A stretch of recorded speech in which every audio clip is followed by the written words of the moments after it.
Ipinananawagan ng mga magsasaka ng sibuyas sa Department of Agriculture kahapon, September 4, ang pagpapaliban ng importasyon ng sibuyas sa bansa. Ayon sa kanila, bumaba na sa 70 hanggang 85 pesos ang presyo ng sibuyas sa mga cold storage.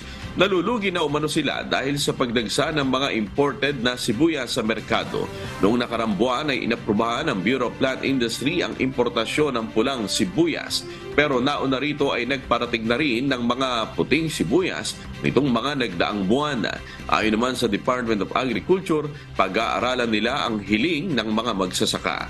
Ayaw na nilang maulit ang nangyaring pagsipa ng presyo ng sibuyas sa merkado noong nakaraang taon na umabot pa sa 700 pesos ang kada kilo.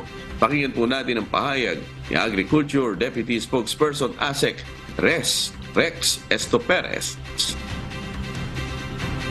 Isa sa mga consideration niya na yun ang hinihingi ng ating pong mga onion farmers na meron pa naman silang volume sa kanilang cold storages na ilabas muna at maubos, no, rather than malugi sila.